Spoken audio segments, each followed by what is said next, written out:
Hamas has confirmed the killing of its leader, Yahya Sinwar, by Israel Defense Forces in Rafah on Thursday. Benjamin Netanyahu had in a video broadcast said that the Hamas leader was killed by the brave soldiers of Israel.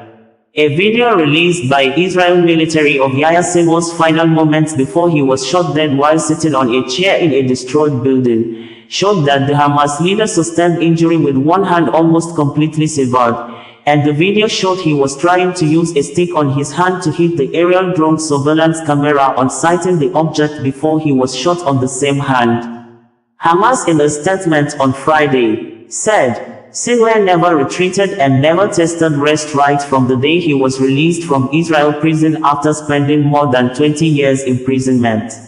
The statement reads in quote, Al-Qassam Brigades announces to the heavens the martyrdom of the great leader Yahya Sinwar, Abu Ibrahim, the leader of the Islamic resistance movement Hamas, who ascended, facing and not retreating, in the most honorable battles in defense of the blessed Al-Aqsa Mosque and our people and their legitimate rights. It is a source of pride for our movement to present leaders before soldiers,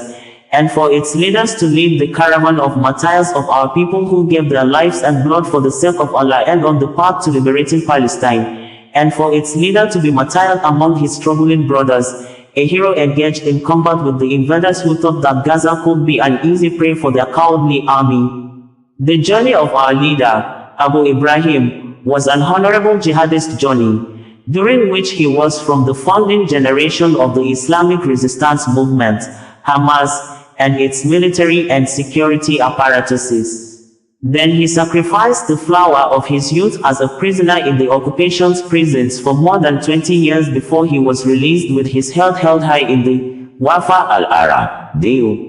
Once he was released from prison, he insisted on continuing the journey of jihad and did not taste rest.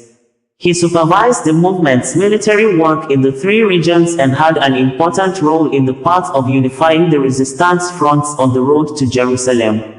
Then he headed the movement in Gaza, so that his leadership period constituted a qualitative shift in its advocacy, political and military journey that culminated in Al-Aqsa flood, and in the path of national relations and joint resistance work, before he headed the movement at home and abroad following the martyrdom of the great leader Ismail Haniyeh. The resistance factions, with Hamas at their core, when they decided to enter this great and decisive battle in the history of the Palestinian people's struggle and in the cause of our nation, knew that the price of liberation was very high, and that all peoples had paid it before they were liberated from their occupiers.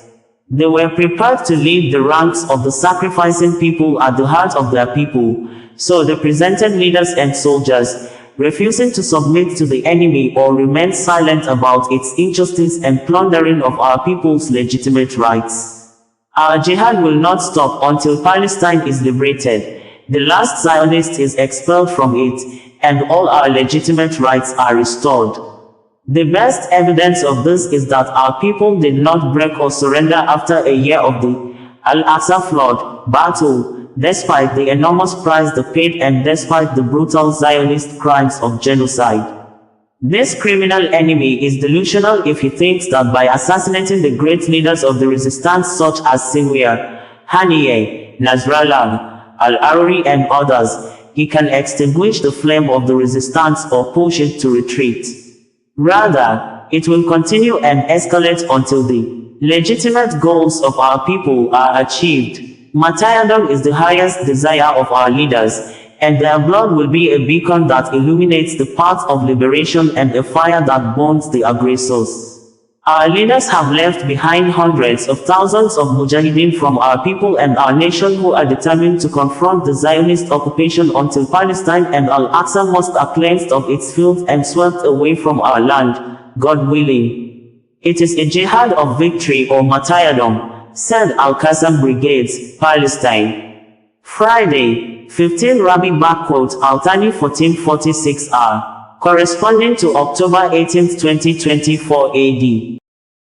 Saswakan Radio, bringing you the news in a more digital way.